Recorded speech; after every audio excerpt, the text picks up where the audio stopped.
Good morning, students. Welcome back to the new session of learning. Hope you are safe and doing well in this lockdown period in your home. Okay. So we are discussing admission of a new partner. Okay. We are doing chapter number 4. It is sequence wise fifth chapter, but we are doing this chapter because we haven't done the first chapter till now. Okay. So in the last few videos I had discussed all the cases related to change in profit sharing ratio, and in today's video I will discuss premium for goodwill. Okay, there are many cases in this topic. Okay, but I will discuss few cases in today's video, and for the few cases I will discuss in the next few videos. Okay, ठीक है. तो अभी हम लोग premium of goodwill में आज कुछ cases देखने वाले हैं, और कुछ केसेस हम लोग लास्ट फ्यू वीडियोस, ऐसा नहीं है कि हम लोग सारा केस आज देख लेंगे ताकि ये वीडियो आप लोग को बोरिंग हो जाए और आप लोग वीडियो देखें ही नहीं. ठीक है, तो अभी हम लोग सबसे पहले देखते हैं अकाउंटिंग स्टैंडर्ड 26 के बारे में. Accounting standard 26. Okay, basically accounting standard 26 deals with intangible assets. As you know, goodwill is a intangible assets, so it's deal with intangible assets. You know the students, what is intangible assets? It is those assets which don't have any physical existence. It is called intangible assets. Okay, so what does this accounting standard says? I am reading it out. Okay, accounting standard 26 India, that is intangible assets, prescribes that goodwill should be accounted in the books of accounts only when considered in money or money worth is paid for it when goodwill is purchased. इसका मतलब ये है कि हम लोग goodwill को तभी books of accounts में दिखाते हैं जब कोई गुडविल का मनी वर्थ होता है. ओके, मनी वर्थ होता है या फिर उसका कंसिडरेशन इज, और goodwill is considered in terms of money. मतलब उसका हम लोग उसको अगर गुडविल को मनी के टर्म्स में एक्सप्रेस कर सकते हैं तभी हम लोग गुडविल को क्या करते हैं, बुक्स में दिखाते हैं, वरना नहीं दिखाते हैं. ओके, ठीक है. तो अभी हम लोग आगे देखेंगे क्या है इसका. अभी हम लोग ने लास्ट फ्यू चैप्टर्स में भी गुडविल के बारे में बहुत कुछ पढ़ा था, तो मैं अभी इसको क्या करूंगी, थोड़ा सा रिवाइज कराती हूँ. ठीक है, तो हम लोग इसमें पहला देखते हैं क्या है. Whenever a new partner is admitted,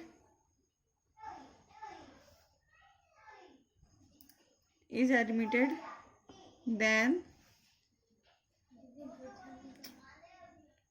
existing goodwill. ठीक है, अब एग्जिस्टिंग गुडविल का मतलब क्या होता है, हम लोग यहाँ पे ब्रैकेट में लिख लेंगे. If appearing in balance sheet is to be written off among old partner in old ratio. इसका मतलब whenever a new partner is admitted, then existing goodwill is to be written off among old partners in old ratio. मतलब आप जब भी कोई new partner firm में लेकर के आते हो तब आपके बैलेंस शीट में एक गुडविल रिफ्लेक्ट करता है. ओके, या फिर आपके बुक्स ऑफ अकाउंट्स में एक गुडविल है जिसको हम लोग क्या बोलते हैं, एग्जिस्टिंग गुडविल. उसको हम क्या करते हैं, राइट ऑफ करते हैं among old partners in a old ratio. This is case number 1. Okay, और इसको हमने प्रीवियस चैप्टर्स में भी इस चीज़ को पढ़ चुके हैं. ओके, तो इसके लिए हम कौन सा जर्नल एंट्री यूज करते हैं partners capital account debit to goodwill account. Okay, partners capital account debit to goodwill account in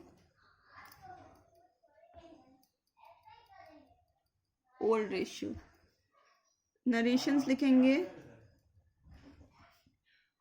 being existing goodwill write off. Okay, अब हम लोग क्या करेंगे, case number 2. Okay, case number 2 में सबसे पहले मैं आपको एक स्टोरी सुनाऊंगी. ठीक है, एक फॉर्म है,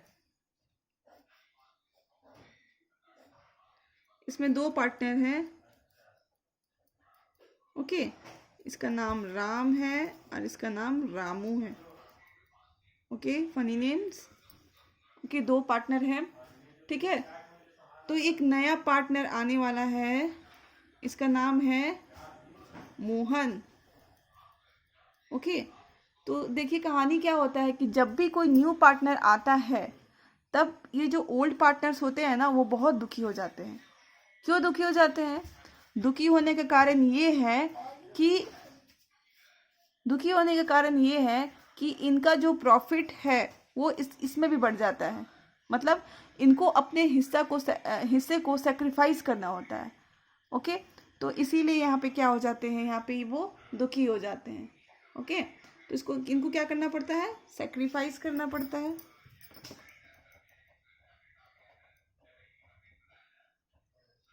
सेक्रीफाइस करना होता है.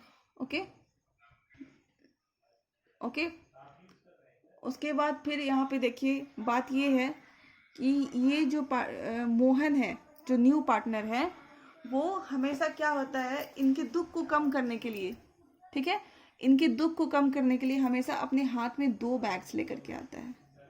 ये मैंने आपको स्पेशली मैंने बताया था. ठीक है, जब मैं आपको कंसेप्चुअल वीडियो इस चैप्टर का जब मैं आपके लिए बना के भेज रही थी तब आपको मैंने इस बात का डिस्कशन किया था. ये जो न्यू पार्टनर है वो अपने हाथ में 2 बैग्स लेकर के आता है. पहला बैग में तो भाई कैपिटल होता है, ठीक है, और दूसरा बैग्स में क्या होता है, प्रीमियम फॉर गुडविल. मतलब पहला बैग में तो क्या होता है, 1 लाख रुपया लेकर के आता है, और दूसरा में जो सपोज 60,000 लेकर के आता है, और यहाँ पे मैं आपको बोलेगी 1:1 का रेशियो है इनका. ठीक है, तो दूसरे बैग में 60,000 लेकर के आता है. तो ये जो 60,000 एक्स्ट्रा लेकर के आ रहा है, इसको हम लोग क्या बोलते हैं, प्रीमियम फॉर गुडविल. ठीक है, तो ये बात समझ गई, ये स्टोरी समझ में आ गई.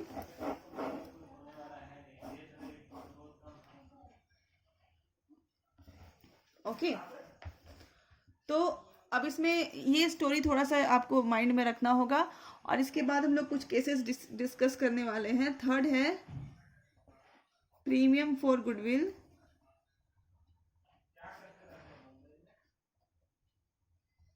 गुडविल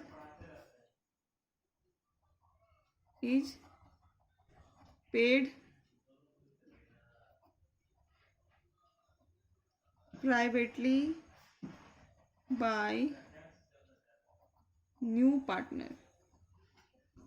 ये देखिए पहला केस क्या है, premium for goodwill is privately paid by new partner. ठीक है, इसका मतलब ये होता है कि ये जो प्रीमियम लेकर के आया है बेचारा मोहन, वो प्राइवेटली, मतलब यहाँ पे एक अकाउंटेंट बैठा हुआ है. ओके, वो जो भी ये लेकर के आया है, ठीक है, उसके प्रॉपर वो अकाउंट्स मेंटेन करता है. ठीक है, बट यहाँ पे केस ये है कि वो प्रीमियम फॉर गुडविल प्राइवेटली लेकर के आया है. प्राइवेटली मतलब कि हो सकता है कि इसको टेबल, ये जो दोनों पार्टनर है ना, राम एंड रामू, इसको बोला हुआ कि भाई आप लोग बाहर ग्राउंड में आ जाओ, मैं आपको ये 60,000 रुपया दे देता हूँ. ओके, या फिर हो सकता है इनको बोला हुआ कि आप मेरे घर में चाय नाश्ते के लिए आ जाओ. मतलब प्राइवेटली कैसे भी करके उसको बुक्स ऑफ अकाउंट्स में उसका कोई भी एंट्री नहीं किया हुआ है. ठीक है, नहीं किया हुआ, उसको चुपचाप करके क्या कर दिया कि इतना पैसा दे दिया मोहन ने. किसको दे दिया, राम एंड रामू को, ताकि उसका जो उन्होंने जो सेक्रीफाइस किया है उसको वो कम कर पाए। ओके, तो यहाँ पे हम लोग अपने बुक्स ऑफ अकाउंट्स में अगर ये केस आता है तो हम लोग लिखेंगे no entry. Okay, no entry लिखेंगे। अब यहाँ देखिए एक बात है, जब यहाँ पे ये केस बहुत ही सिंपल है कि वो प्राइवेटली ला करके क्या कर रहा है, पार्टनर्स को दे रहा है, क्या चीज़ दे रहा है, प्रीमियम फॉर गुडविल। तो ऐसा ये जो केस है इसमें नो एंट्री होता है, कोई भी जनरल एंट्री इसमें नहीं होती है, क्योंकि वो ये जो पार्टनर ला करके पैसा दे रहा है वो सबके सामने नहीं दे रहा है, या फिर आपको एक कोई अकाउंटेंट की नज़र में नहीं है। ओके, तो इसको हम लोग नो एंट्री करते हैं। और इसका सबसे बड़ा इम्पैक्ट ये है कि आपके एग्जामिनेशन में बहुत कम ऑब्जेक्टिव्स में पूछ दे कभी कभार आपको कंफ्यूज करने के लिए, वरना ये केसेस आपको नहीं पूछे जाते, क्योंकि क्या करेंगे बच्चे, सीधे नो एंट्री लिख देंगे और उनको मार्क्स आ जाएगा। But we have to discuss because it is given in your book.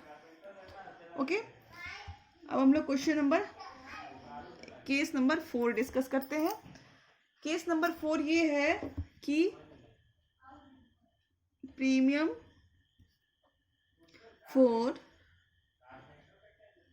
Goodwill is paid in cash या फिर cheque. Okay, premium for goodwill is paid in cash और चेक। कैश में या फिर चेक में अगर प्रीमियम फॉर गुडविल मिलता है तो उसकी एंट्री क्या हो जाएगी, सबसे पहले तो कैश या फिर बैंक। अगर कैश में आया तो कैश, चेक में आया तो बैंक। अकाउंट डेबिट टू सीज। देखिए इस केस में क्या हो रहा है, ये जो मोहन था वो दोनों बैग लेकर के फॉर्म के अंदर घुस जाता है। पहला में तो कैपिटल है और दूसरा में क्या है, प्रीमियम फॉर गुडविल। ठीक है, तो अब दोनों की एंट्री होगी यहाँ पे। ओके, तो पहला क्या है, हमने क्या किया, कैश और bank account debit to C's. C या फिर अब जो है मोहन है, तो हमने मोहन लिया है तो मोहन का कैपिटल करते हैं, Mohan's capital account to premium for goodwill account. Okay, यहाँ पे इसने कितना लेकर के आया है, 1,60,000, जिसमें कैपिटल कितना है 1 लाख एंड प्रीमियम कितना है 60,000। ओके, ये तो था पहली एंट्री। अब जो दूसरी एंट्री है, दूसरी एंट्री ये है कि ये जो दोनों राम एंड रामू ने इससे क्या मंगवाया है, प्रीमियम फॉर गुडविल मंगवाया है। वो क्यों मंगवाया है, आपस में डिस्ट्रीब्यूट करने के लिए मंगवाया है। तो दूसरी एंट्री होगी प्रीमियम फॉर गुडविल, आपस में वो लोग कैसे डिस्ट्रीब्यूट करते हैं उसको। ठीक है, तो उसको मैं बस अभी लिख रही हूँ, आपको एक्सप्लेन नहीं कर रही हूँ, उसको पैनिक होने की जरूरत नहीं है। जब भी हम लोग क्वेश्चंस डिस्कस करेंगे तो उसमें हम लोग क्या करेंगे, उस चीज को आगे डिस्कस कर लेंगे।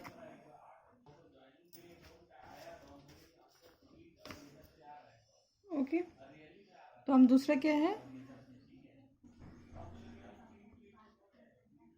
Premium for goodwill account debit, then gaining partner capital account debit to sacrificing capital account.